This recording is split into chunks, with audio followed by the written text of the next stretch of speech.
Hello everybody, and welcome to Storm Reads, and today is Vlogmas Day 7.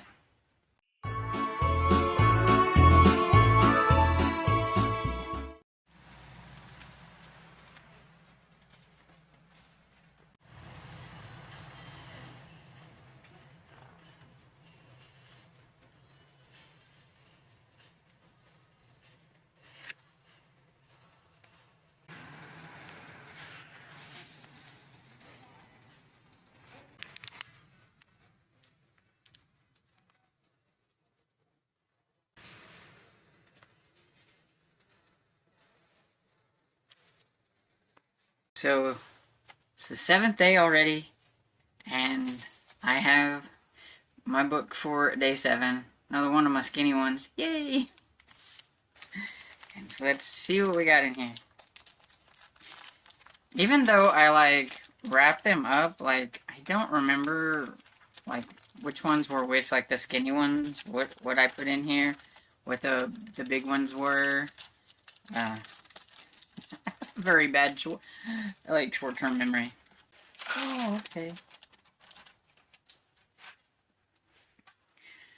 So, one of my Perry Mason books. So this one is The Case of the Counterfeit Eye by Earl Stanley Gardner. It's, I believe, number 6.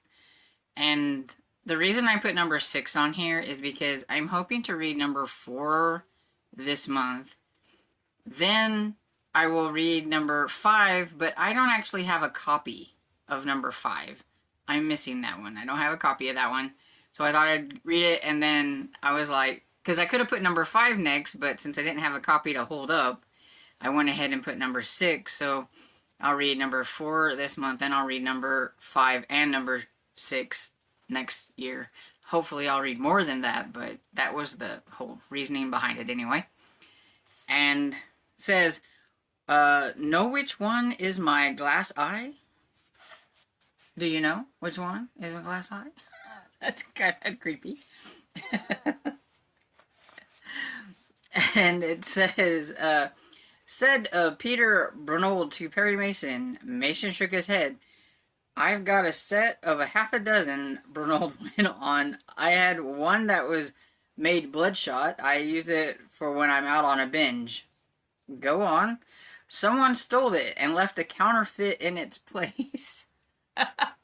Well, that's interesting. So, we're needing to know what happened to the eyeball.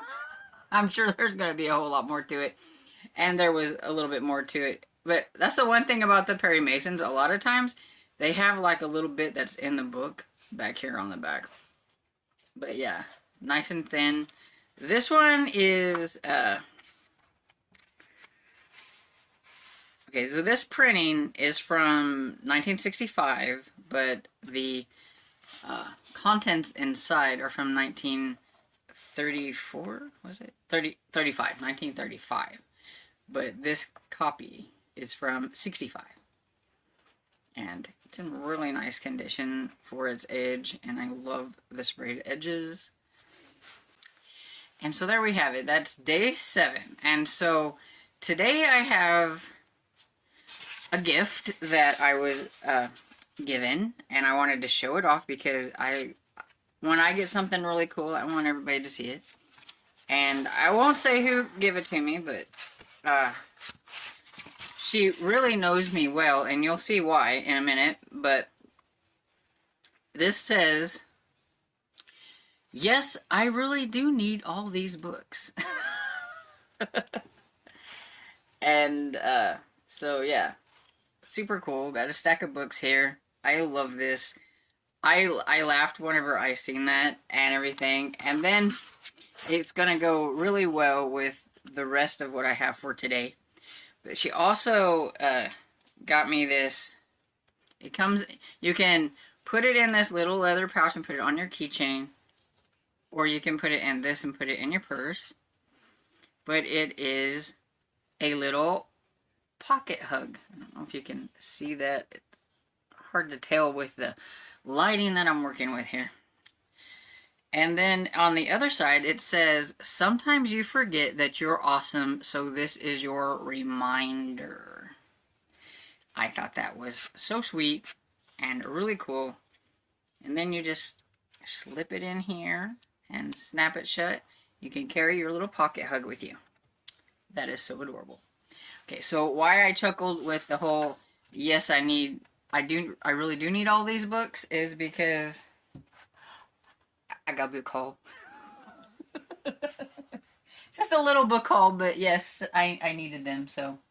But what I'm going to start out with is a book that I bought at Walmart, and I had fun reading the version that I read earlier this month, and I thought, you know, I need a copy. It's not the same version or the same copy. It's a newer version, but I just had to pick it up. It's The Night Before Christmas by Clement C. Moore, and this one is illustrated by Antonio Javier Caparo. I'm probably butchering that, but it's so pretty. And what I like about this one is there is a dog. I don't know if you can see it. There we go.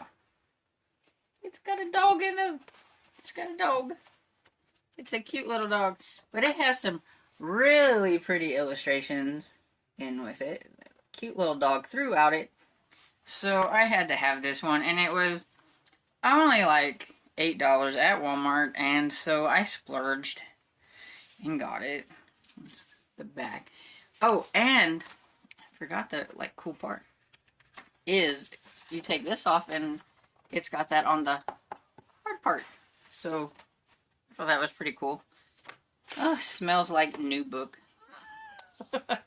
I don't get the new book smell very often since I get all of mine usually secondhand. Okay, so this next book, okay, I got this one for the fun of it. It was like a couple of bucks. And I was just really curious because Weight Watchers has been around for a really long time. And I just had to so I could look at it. And so we have the Weight Watchers Program Cookbook by Jean, I don't know, is that Nidek? I don't know.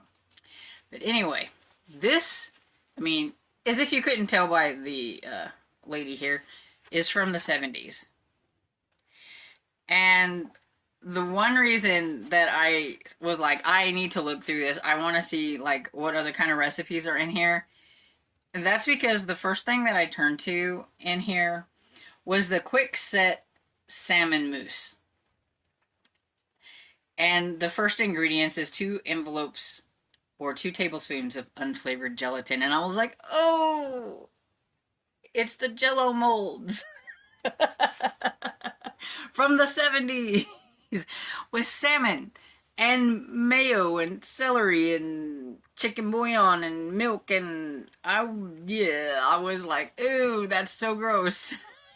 But we always chuckle about the 1970s Jell-O mold, like things that they always made. I know I've seen some that were actually in the shape of like a fish and things like that. And so I was like, I have to have this just to look at. And I'm curious to see how different, because I did Weight Watchers before, like a couple of times. And so I'm kind of curious to see how different it is from the 70s to now. But yeah, so this one was just kind of just for fun. And, you know, maybe I can find a decent recipe out of here. You never know. And like kind of make it for nowadays. That's the fun thing about like old cookbooks is you might be able to find something and like tweak it and make it, you know, a little bit better. But since it's Weight Watchers, I'm really curious to see how healthy the Weight Watchers back then is compared to like what they have now.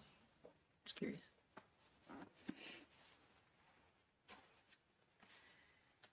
And I've been eyeballing this one for a while, and this one cost me a little bit more than what I normally would pay for one, but I wanted it, so, you know, it's Christmas time, right? So, I have The Man from U.N.C.L.E. This is The Affair of the Gentle Saboteur.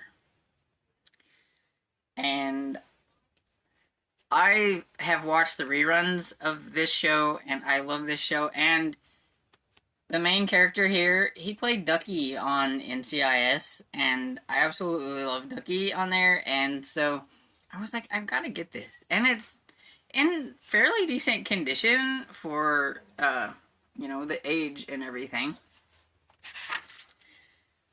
And let's see, it's from, this one is from, it's the only copyright in here, so this is from 1966. So yeah, it's not in too bad a condition for 1966. It's got some, looks like whoever had it liked to draw with their pencil around chapters or something, but it actually has illustrations. I did not know that. That is so cool. But yeah, I had to have it.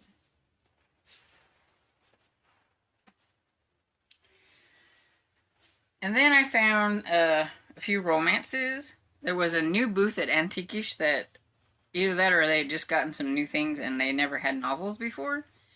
But I don't know this author. It's Linda Howard. This is After the Night. And it had like a step back. That's one of the reasons why I grabbed it. But yeah, I don't know anything about it. She returned to uncover old secrets and new desires. So, give that one a read at some point. And I am really starting to enjoy this author, so I decided, and it's a Haven Point novel, and I didn't realize that, but I have read one, I read the first, Sarah, hush. I've read the first book in the Haven Point series. But this is Rayanne themed, and this is Serenity Harbor. And so, this one. Then this last one that I have, I think I actually had an e-arc of this one, and I never got to it. And so I was like, oh, look, I should pick this up and read it. And so it is Profiling a Killer by Nicole Severin. This is a behavioral analysis unit series. It's a Harlequin intrigue. It's from July of 2021. This is number 2009, so 2009.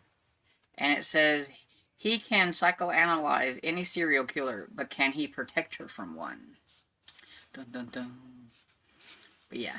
It's in super great condition and everything, so I had to snatch this one. And that's it. That's my little book haul. I thought it would go really well with my new mug. And anyway, so I hope you enjoyed this video, and if you did, please give it a thumbs up and subscribe, and I will see you all in the next video. Bye!